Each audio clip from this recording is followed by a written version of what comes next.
ಪಿತನ ಸುತನ ಮತ್ತು ಪವಿತ್ರಾತ್ಮರ ನಾಮದಲ್ಲಿ ಆಮೇನ್. ವಾಗ್ದಾನವಾದ ಆತ್ಮರೇ ನಮ್ಮಲ್ಲಿ ಇಳಿದು ಬನ್ನಿರಿ, ಶಕ್ತಿಯುತ ದೇವರಾತ್ಮನೇ ಅಭಿಷೇಕ ಮಾಡ ಬನ್ನಿರಿ. ಆತ್ಮರೇ ಪವಿತ್ರಾತ್ಮರೇ ಮುದ್ರೆಯಾಗಿ ಜೀವಿಸಿರಿ. ಆತ್ಮರೇ ಪವಿತ್ರಾತ್ಮರೇ ಮುದ್ರೆಯಾಗಿ ಅಭಿಷೇಕಿಸಿ. ಪ್ರಭು ಕ್ರಿಸ್ತರಲ್ಲಿ ಆತ್ಮೀಯ ಸಹೋದರ ಸಹೋದರಿಯರೇ, ಈ ದಿನದ ಮುಂಜಾನೆಯ ಜೀವಸ್ವರ ಪ್ರಕಟಣಾ ಗ್ರಂಥ 13ನೇ ಅಧ್ಯಾಯ ವಚನ 15ರಿಂದ 13ನೇ ಅಧ್ಯಾಯದ ಕಂಟಿನ್ಯೂಷನ್ ಇರುತ್ತದೆ. ಸೊ ಯಾರಾದರೂ ಹಿಂದಿನ ಸಂಚಿಕೆಗಳನ್ನು ನೋಡದಿದ್ದರೆ, ಅಧ್ಯಾಯಗಳನ್ನು ನೋಡದಿದ್ದರೆ, ನೀವು ಅದನ್ನು ನೋಡಿ ತದನಂತರ ಇದನ್ನು ನೋಡುವಾಗ ಪವಿತ್ರಾತ್ಮರು ನಿಮಗೆ ಸಂಪೂರ್ಣ ಅರ್ಥವನ್ನ ಮಾಡಿಕೊಡುತ್ತಾರೆ. ಯಾಕಂದ್ರೆ ಅರೆಬರೆ ಕೇಳಿಸಿಕೊಂಡು ತಪ್ಪಾದ ಅರ್ಥವನ್ನ ನಾವು ಪಡೆದುಕೊಳ್ಳಬಾರದು. ಪೂರ್ಣವಾಗಿ ನೀವು ತಿಳಿದುಕೊಳ್ಳಲು ಹಿಂದಿನ ಸಂಚಿಕೆಗಳನ್ನು ಅಥವಾ ಅಧ್ಯಾಯವನ್ನ ವೀಕ್ಷಿಸಬೇಕಾಗಿ ಕೇಳಿಕೊಳ್ಳುತ್ತೇನೆ. Praise the lord. ಹಾಲೆಲೂಯಾ. ಈಗ ತಾನೇ ಹಾಡಿದಾಗೆ ಆತ್ಮರೇ ವಿಮೋಚನ ಮುದ್ರೆಯಾಗಿ ನನ್ನಲ್ಲಿ ನೆಲೆಸಿರಿ ಎಂಬುದಾಗಿ ನಮ್ಮ ಮೇಲೆ ಒಂದು ಮುದ್ರೆ ಒತ್ತಲಾಗಿದೆ. ಅದು ವಿಮೋಚನೆಯ ಮುದ್ರೆ, ಅದು ಪರಿಶುದ್ಧಾತ್ಮರಾಗಿದ್ದಾರೆ. ಈ ವಾಕ್ಯದಲ್ಲಿ ನಾವು ನೋಡುವ, ಅದನ್ನ ಧ್ಯಾನಿಸೋಣ. ಓಕೆ, ಪ್ರಕಟಣಾ ಗ್ರಂಥ 13ನೇ ಅಧ್ಯಾಯ ವಚನ 15.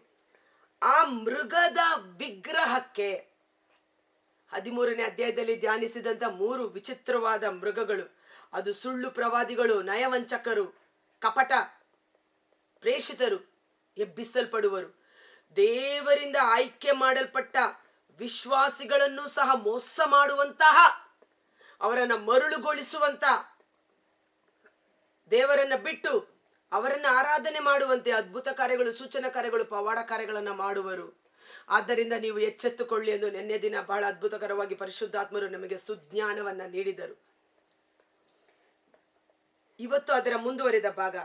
ಆ ಮೃಗದ ವಿಗ್ರಹಕ್ಕೆ, ಆ ವಿಗ್ರಹಕ್ಕೆ ಜೀವಶ್ವಾಸವನ್ನೂದಿ ಮಾತನಾಡುವಂತೆಯೂ, ಆ ವಿಗ್ರಹವನ್ನು ಆರಾಧನೆ ಮಾಡದೇ ಇರುವವರನ್ನು ಕೊಲ್ಲುವಂತೆಯೂ 2ನೆಯ ಮೃಗಕ್ಕೆ ಅನುಮತಿಯನ್ನು ಕೊಡಲಾಯಿತು. ಅದಕ್ಕೆ ಪ್ರಕಟಣಾ ಗ್ರಂಥ ನಾವು ಸ್ಟಡಿ ಪ್ರಾರಂಭ ಮಾಡಿದ್ದು. ಅಂತಿಮ ದಿನಗಳಲ್ಲಿ ಇವೆಲ್ಲ ಸಂಭವಿಸುತ್ತದೆ. ಈಗಾಗಲೇ ಸೈತಾನನು ರಹಸ್ಯವಾಗಿ ಕತ್ತಲೆಯ ಸಾಮ್ರಾಜ್ಯದಲ್ಲಿ ಆತನು ತನ್ನ ಕಾರ್ಯವನ್ನು ತೀಕ್ಷ್ಣವಾಗಿ ಮಾಡುತ್ತಿದ್ದಾನೆ. ದೇವರ ಮಕ್ಕಳು ನಿದ್ರೆ ಮಾಡದೆ ಎಚ್ಚೆತ್ತುಕೊಳ್ಳಬೇಕಾಗಿದೆ. ಇದು ನಿದ್ರಿಸುವ ಸಮಯವಲ್ಲ. ನಮ್ಮ ರಕ್ಷಣೆ ಸಮೀಪವಾಯಿತು, ನಮ್ಮ ಉದ್ಧಾರಕ ಬರಲು ಹತ್ತಿರವಾಯಿತು ಎಂದು ಎಚ್ಚೆತ್ತುಕೊಳ್ಳಿ. ಕುಡಿತ, ದುಂದೌತಣ, ನಿರ್ಲಜ್ಜ ಕೃತ್ಯಗಳಲ್ಲಿ ಮಂದಮತಿಗಳಾಗದೆ ಬೆಳಕಿನ ಆಯುಧಗಳನ್ನು ಧರಿಸಿಕೊಂಡು ಸುಸಜ್ಜಿತರಾಗಿರಿ, ಸಿದ್ಧರಾಗಿರಿ ಎಂಬುದಾಗಿ. ಆ ವಿಗ್ರಹವನ್ನ ಯಾರೆಲ್ಲ ಆರಾಧನೆ ಮಾಡುವುದಿಲ್ಲವೋ ಅವರನ್ನು ಕೊಲ್ಲುವಂತೆ ರಾಜಾಜ್ಞೆ ಹೊರಟಿತು. Praise the lord. ಆ ಸಮಯದಲ್ಲಿ ನಾವು ಮಾಡಬೇಕಾದಾದರೂ ಏನು? ಪ್ರಾಣವನ್ನ ಕಾಪಾಡಿಕೊಳ್ಳಲು, ಅಯ್ಯೋ ನಾನು ಬದುಕಿದ್ರೆ ಸಾಕು, ಓ ನಾನು ಅದಕ್ಕೆ ಅಡ್ಡ ಬೀಳ್ತೀನಿ ಅಂತ ನಾವು ಆ ವಿಗ್ರಹಕ್ಕೆ ಅಡ್ಡ ಬಿದ್ದದ್ದೇ ಆದರೆ ದೇವರ ಕೋಪಾಗ್ನಿಗೆ ಗುರಿಯಾಗುತ್ತೇವೆ. ಅದರ ಬದಲು ನನ್ನ ಪ್ರಾಣ ಹೋದರೂ ಸರಿಯೇ, ನಾನು ಆ ವಿಗ್ರಹವನ್ನು ಆರಾಧಿಸುವುದಿಲ್ಲ, ಮೃಗವನ್ನು ಆರಾಧಿಸುವುದಿಲ್ಲ ಎಂದು ಪ್ರಾಣವನ್ನೇ ಕೊಡಲು ನಾವು ಮುಂದಾದಾಗ, ಇಲ್ಲಿ ನಾವು ಪ್ರಾಣವನ್ನ ಕಳೆದುಕೊಂಡರು ಪುನರುತ್ಥಾನದ ಶಕ್ತಿ ಪ್ರಭು ಯೇಸು ನಿತ್ಯಕ್ಕೂ ನಮ್ಮನ್ನ ಜೀವಿಸುವ ಅಭಿಷೇಕದಲ್ಲಿ ನಿತ್ಯ ಜೀವಕ್ಕೆ ನಾವು ಬಾಧ್ಯಸ್ಥರಾಗುತ್ತೇವೆ. ಆದ ಕಾರಣ ದೇಹ, ಶರೀರನ ಪ್ರಿಪೇರ್ ಮಾಡಬೇಕು. ಬಹಳ ಕಷ್ಟ. ಅವರು ಚಾಟಿಯಿಂದ ಒಡೆಯುವಾಗ, ಬೆಂಕಿಯಲ್ಲಿ ಹಾಕುತ್ತೇನೆ ಅಂತ ಹೇಳುವಾಗ, ಪೇತ್ರ ಮತ್ತು ಶಿಷ್ಯರು ನಿದ್ರೆ ಮಾಡಿದ ಕಾರಣ ಯೇಸುವಿನ ಕರಾಳ ಸಮಯ, ಶತ್ರು ಹಿಡಿಯುವ ಸಮಯದಲ್ಲಿ ಅವರು ಯೇಸುವಿನೊಟ್ಟಿಗೆ ನಿಲ್ಲದೆ ಶರೀರಕ್ಕೆ ಭಯಪಟ್ಟು ಓಡಿ ಹೋದರು. ನಾನು ಯೇಸು ನನಗೆ ಗೊತ್ತು ಎಂದು ಹೇಳಿದರೆ ಪೇತ್ರನನ್ನು ಹಿಡಿದುಕೊಂಡು ಸರಿಯಾಗಿ ಚಾಟಿಗಳಿಂದ ಒಡೆಯುತ್ತಿದ್ದರು. ಯಪ್ಪ ನೋವು ಬೇಡ, ಯಾತನೆ ಬೇಡ, ಶರೀರ ಆ ನೋವನ್ನು ಸಹಿಸಿಕೊಳ್ಳಲು ಸಿದ್ಧರಿಲ್ಲದ ಕಾರಣ ಯೇಸು ನನಗೆ ಗೊತ್ತಿಲ್ಲ ಎಂದು 3 ಬಾರಿ ನಿರಾಕರಿಸಿದ. ಇದು ನಮಗೆ ಮುನ್ನೆಚ್ಚರಿಕೆ. ಆದರೆ ಈ ಶರೀರದಲ್ಲೇ ತಯಾರಾಗಬೇಕಾಗಿತ್ತು. ಯೇಸು ಶರೀರದಲ್ಲಿ ತಯಾರಾದರು. ಹೇಗೆ? ಗೆತ್ಸೆಮನಿ ತೋಪಿನಲ್ಲಿ ರಕ್ತದ ಬೆವರನ್ನು ಸುರಿಸುವಷ್ಟರ ಮಟ್ಟಿಗೆ ಪ್ರಾರ್ಥನೆ ಮಾಡಿದಾಗ ಸ್ವರ್ಗದ ಶಕ್ತಿ ಇಳಿದು ಬಂದು ಅವರನ್ನು ಸಶರೀರದಲ್ಲಿ ಬಲಪಡಿಸಿದರು. ಅನೇಕ ಸಂತರುಗಳು, ಅನೇಕ ರಕ್ತ ಸಾಕ್ಷಿಗಳು ತಮ್ಮ ದೇಹವನ್ನು ಪ್ರೀತಿಯಿಂದ ಒಪ್ಪಿಸಿಕೊಟ್ಟರು. ನೀವೇನು ಬೇಕಾದರೂ ಮಾಡಿ, ಗರಗಸದಿಂದ ಕತ್ತು ಕುಯ್ಯುವಾಗಲೂ ಯೇಸುವೆ ಯೇಸುವೆ ಯೇಸುವೆ ಎಂದು ಪ್ರಾಣ ಕೊಟ್ಟರು. ಅವರ ಶರೀರದ ಚರ್ಮವನ್ನು ಸುಲಿಯುವಾಗ, ಬೆರಳುಗಳನ್ನು ಕತ್ತರಿಸುವಾಗ 2 ಮಕ್ಕಬಿ 6ನೇ ಅಧ್ಯಾಯ 7ನೇ ಅಧ್ಯಾಯ ಭಯಂಕರ. ಓದಬೇಕು ನಾವು, ಅದನ್ನೆಲ್ಲ ಓದಬೇಕು. ಒಬ್ಬ ತಾಯಿಗೆ 7 ಮಂದಿ ಗಂಡು ಮಕ್ಕಳು. ಆ ರಾಜ ಹೇಳುತ್ತಾನೆ, ನಿಮ್ಮ ದೇವರು ಬಿಟ್ಟು ಬಿಡಿ, ನಮ್ಮ ದೇವರನ್ನ ಆರಾಧನೆ ಮಾಡಿ, ನಿಷೇಧವಾದ ಹಂದಿ ಮಾಂಸವನ್ನು ನೀವು ತಿನ್ನಬೇಕು. ಇಲ್ಲ, ನಾವು ತಿನ್ನುವುದಿಲ್ಲ, ನೀವು ಸಾಯ್ತೀರಿ, ತೊಂದರೆ ಇಲ್ಲ. ಸ್ವಂತ ತಾಯಿಯ ಕಣ್ಣೆದುರಿಗೆ 1ನೇ ಮಗ 2ನೆಯ ಮಗ ಚರ್ಮವನ್ನ ಸುಲಿಯುತ್ತಾರೆ, ತುಂಡು ತುಂಡಾಗಿ ಕತ್ತರಿಸುತ್ತಾರೆ. ಆ 2ನೇ ಮತ್ತು 3ನೇವರು ನೋಡಿ ಭಯಪಡಲಿ ಎಂದು. ಆದರೆ ತಾಯಿ ಸ್ತ್ರೀ ಸಹಜವಾದ ಆವೇಶದಿಂದ ಮಕ್ಕಳನ್ನ ಪ್ರೋತ್ಸಾಹಿಸುತ್ತಾಳೆ. ಮಕ್ಕಳೇ, ನನ್ನ ಗರ್ಭದಲ್ಲಿ ನಿಮ್ಮನ್ನ ಹೊತ್ತು ಸಾಕಿ ಸಲಹಿದುದು ನಾನಲ್ಲ, ನನ್ನ ಗರ್ಭದಲ್ಲಿ ಉಂಟು ಮಾಡಿದ ಸೃಷ್ಟಿಕರ್ತ. ಈ ರಾಜನ ಕೋಪಕ್ಕೆ ನೀವು ಬಲಿಯಾಗಬೇಡಿ. ನೀವು ಇಲ್ಲಿ ಪ್ರಾಣವನ್ನು ಕಳೆದುಕೊಂಡರೂ ದೇವರು ಮತ್ತೆ ನಮ್ಮನ್ನು ಜೀವಕ್ಕೆಬ್ಬಿಸಲು ಶಕ್ತರಾಗಿದ್ದಾರೆ. ಆಮೆನ್. ನನ್ನ ಯೇಸು ನನ್ನ ರಕ್ಷಕ. ಇವತ್ತು ನಮ್ಮ ಯುವ ಪೀಳಿಗೆಯನ್ನು ಬಲಪಡಿಸಬೇಕು, ಮಕ್ಕಳನ್ನ ಬಲಪಡಿಸಬೇಕು. ಅನ್ಯ ದೇವರುಗಳನ್ನು ಆರಾಧನೆ ಮಾಡಕೂಡದು, ಅನ್ಯ ದೇವರುಗಳ ಪ್ರಸಾದ ಸ್ವೀಕರಿಸಕೂಡದು. ಸುಜ್ಞಾನದಿಂದ ನಾವು ಈ ಲೋಕದಲ್ಲಿ ಹೇಗೆ ಜೀವಿಸಬೇಕು. 6 ಮಕ್ಕಳನ್ನ ಸಾಯಿಸಲಾಗುತ್ತದೆ. 7ನೇವನಿಗೆ ರಾಜ ಆಮಿಷವನ್ನ ತೋರಿಸ್ತಾನೆ, ನೀನಾದ್ರೂ ನನ್ನ ಮಾತು ಕೇಳು, ನಿಮ್ಮ ಅಣ್ಣಂದಿರಂತೆ ಅನ್ಯಾಯವಾಗಿ ಸಾಯಬೇಡ, ನಿನಗೆ ನನ್ನ ರಾಜ್ಯದಲ್ಲಿ ಅರ್ಧ ಭಾಗ ಕೊಡ್ತೇನೆ. ಆತ ಹೇಳ್ತಾನೆ, ನಮ್ಮ ಅಣ್ಣಂದರಿಗಿಂತ ಎಷ್ಟೇ ಕಠಿಣವಾಗಿ ಬೇಕಾದರೂ ನೀನು ನನ್ನನ್ನು ಕೊಲ್ಲು. ಕೊನೆಗೆ ತಾಯಿಯನ್ನ ಸಹ ಕೊಂದು ಹಾಕುತ್ತಾರೆ. ಅಂತ ಇದೆಲ್ಲ ನಿಜವಾಗಿ ನಡೆದ ಘಟನೆಗಳು. ಕ್ರಿಸ್ತನ ಮರಣಾನಂತರ, ಪುನರುತ್ಥಾನ, ಸ್ವರ್ಗಾರೋಹಣದ ನಂತರ ಕ್ರಿಸ್ತನ ಮಾರ್ಗ ಎಲ್ಲೆಡೆ ಪಸರಿಸಬಾರದೆಂದು ಅಂದಿನ ರಾಜರುಗಳು ಮಾಡಿದಂಥ ಕ್ರೂರ ಕೃತ್ಯಗಳು, ರಾಜರುಗಳೊಳಗಡೆ ಸೇರಿಕೊಂಡ ಸೈತಾನನ ಶಕ್ತಿ. ಅದೇ ಸುಳ್ಳು ಪ್ರವಾದಿಕರು, ಕಪಟ ವಂಚಕರು, ನಯವಂಚಕರು ತಲೆ ಎತ್ತಿಕೊಳ್ಳುವರು. ಎಚ್ಚೆತ್ತುಕೊಳ್ಳಿ. ಅಂಥ ಸಮಯದಲ್ಲಿ ನಾವೇನು ಮಾಡಬೇಕು ನೋಡಿ, ಆ ಮೃಗವನ್ನು ಆರಾಧನೆ ಮಾಡಬೇಕು. ಆರಾಧನೆ ಮಾಡದೇ ಇರುವವನು ಕೊಲ್ಲುವಂತೆ. ದಾನಿಯೇಲನ ಗ್ರಂಥ 6ನೇ ಅಧ್ಯಾಯ ವಚನ 7ರಲ್ಲಿ ನಾವು ನೋಡ್ತೇವೆ. 30 ದಿನಗಳ ಕಾಲ ರಾಜನನ್ನು ಮಾತ್ರ ಆರಾಧಿಸಬೇಕು. ನೋಡಿ, 2 ಥೆಸಲೋನಿಕ 2:4ರಲ್ಲಿ ನಾವು ನೋಡ್ತೇವೆ, ಆ ಪಾಪ ಪುರುಷ ದೇವರ ಆರಾಧನೆ ಮಾಡುವ ಎಲ್ಲವನ್ನ ಇಲ್ಲದಂತೆ ಮಾಡುವನು.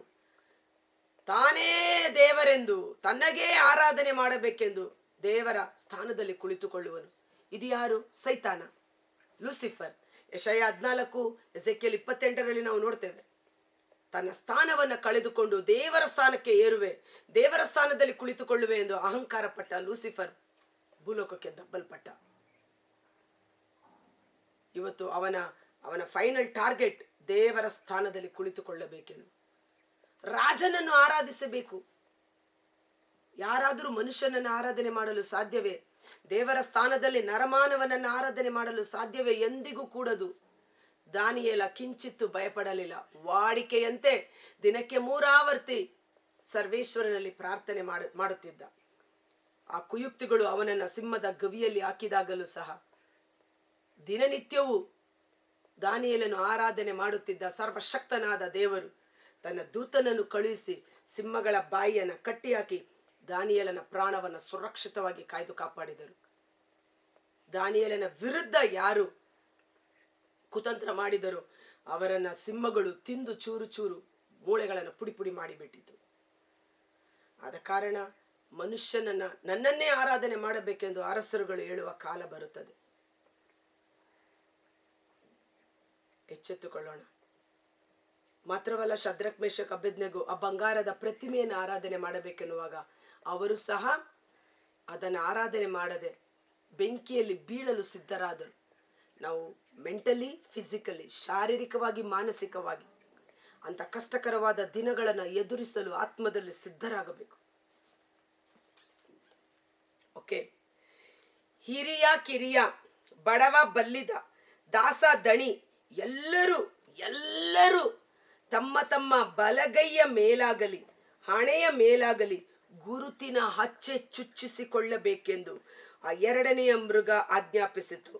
ಯಾರು ಆ ಗುರುತಿನ ಹಚ್ಚೆಯನ್ನು ಚುಚ್ಚಿಸಿಕೊಳ್ಳಲಿಲ್ಲವೋ ಅವರು ಕೊಳ್ಳುವುದಕ್ಕಾಗಲಿ ಮಾರುವುದಕ್ಕಾಗಲಿ ಸಾಧ್ಯವಿರಲಿಲ್ಲ.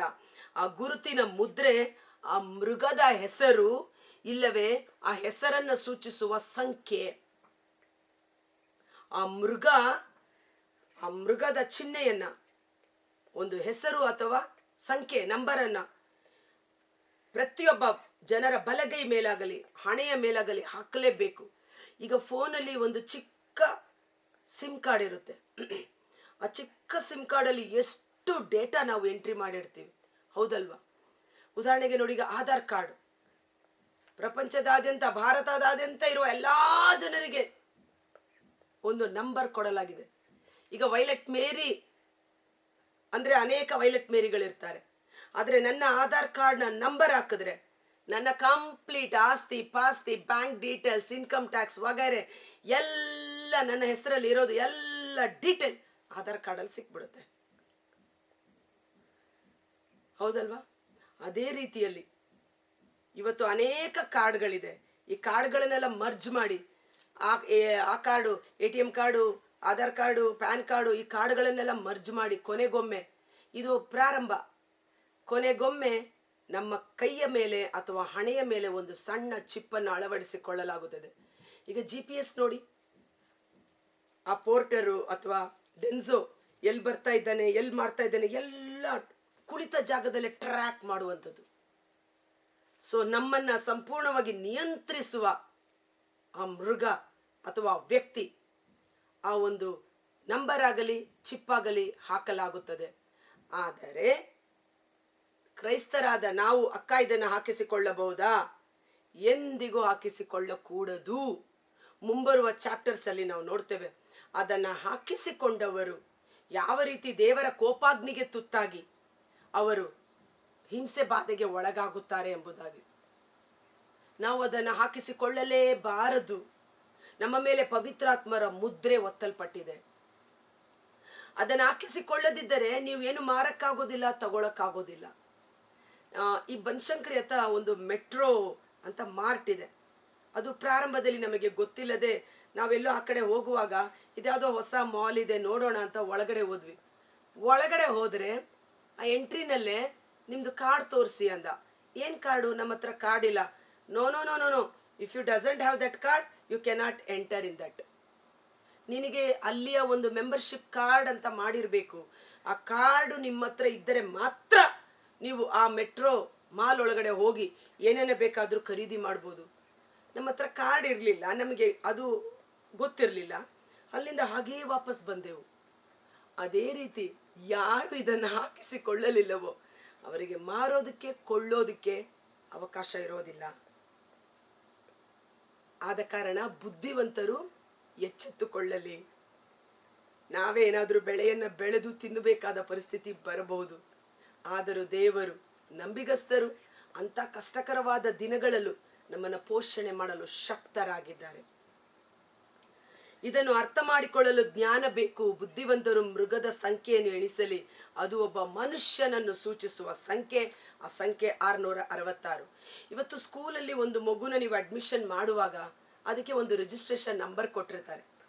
ಫೈನಲಿ 10ನೇ ಕ್ಲಾಸ್ ಮುಗಿದು ಬರೋ ತನಕ ಆ ಹೆಸರಿಗಿಂತ ಮಿಗಿಲಾಗಿ ಆ ನಂಬರಿಂದನೇ ಕರೆಯಲ್ಪಡುತ್ತದೆ. ನಾನು ಹೈಕೋರ್ಟಲ್ಲಿ ಕೆಲಸ ಮಾಡ್ತಿದ್ದಾಗ ನಮಗೊಂದು ಬ್ಯಾಡ್ಜ್ ಕೊಡ್ತಾ ಇದ್ರು, ಐಡೆಂಟಿಟಿ ಕಾರ್ಡ್. ಆ ಕಾರ್ಡ್ ಮೇಲೆ ಒಂದು ನಂಬರ್ ಅಲ್ವಾ, ಹೆಸರು ಅಥವಾ ಅವರನ್ನು ಸೂಚಿಸುವ ಒಂದು ಸಂಖ್ಯೆ. ಸೊ ಆ ಮೃಗಕ್ಕೂ ಒಂದು ಸಂಖ್ಯೆ ಬರುತ್ತೆ, ಹೆಸರಿರುತ್ತೆ. ಅದನ್ನು ಎಲ್ಲರ ಮೇಲೆ ಹಚ್ಚೆ ಊಹಿಸುವಂತೆ ಮಾಡುತ್ತದೆ. ನಾವಾದರೂ ಅದರಿಂದ ತಪ್ಪಿಸಿಕೊಳ್ಳಬೇಕಾಗಿದೆ. ಒಂದು ಕ್ಷಣಕಾಲ ನಾವು ಕಣ್ಗಳನ್ನು ಮುಚ್ಚೋಣ. ಕರ್ತರಾದ ಯೇಸುವೇ, ಈ ಮುಂಜಾನೆ ವೇಳೆ ಜೀವಸ್ವರನ್ನು ಆಲಿಸುತ್ತಿರುವ ಪ್ರತಿಯೊಬ್ಬ ಸಹೋದರ ಸಹೋದರಿಯವರ ಕುಟುಂಬಗಳನ್ನು ಸಮರ್ಪಣೆ ಮಾಡುತ್ತೇನೆ. 1 ಕೊರಿಂಥ 10ನೇ ಅಧ್ಯಾಯ ವಚನ 13. ಮಾನವರಿಂದ ಜಯಿಸಲು ಸಾಧ್ಯವಾಗದೇ ಇರುವ ಶೋಧನೆಗಳನ್ನು ದೇವರು ನಮಗೆಂದಿಗೂ ತರುವವರಲ್ಲ, ಬದಲಿಗೆ ಇಂಥ ಕಷ್ಟ ಸಂಕಟಗಳು ಶೋಧನೆಗಳ ಸಮಯದಲ್ಲಿ ಅದನ್ನು ಸಹಿಸಿಕೊಳ್ಳಲು ಬೇಕಾದ ಶಕ್ತಿಯನ್ನು ನೀಡುತ್ತಾರೆ. ಆ ಶೋಧನೆಯಿಂದ ತಪ್ಪಿಸಿಕೊಳ್ಳಲು ಬೇಕಾದ ಮಾರ್ಗವನ್ನು ಸಹ ಅವರೇ ನಮಗೆ ಸೂಚಿಸುವವರಾಗಿದ್ದಾರೆ. ಆದ ಕಾರಣ ಧೈರ್ಯದಿಂದಿರಿ, ಭರವಸೆಯಿಂದಿರಿ, ದೇವರಲ್ಲಿ ವಿಶ್ವಾಸವನ್ನು ಕಳೆದುಕೊಳ್ಳಬೇಡಿ. ನನ್ನ ಯೇಸು ನನ್ನ ರಕ್ಷಕ, ನನ್ನ ಪ್ರಾಣ ಆತ್ಮವನ್ನು ಕಾಯ್ದು ಕಾಪಾಡಲು ಶಕ್ತರಾಗಿದ್ದಾರೆ.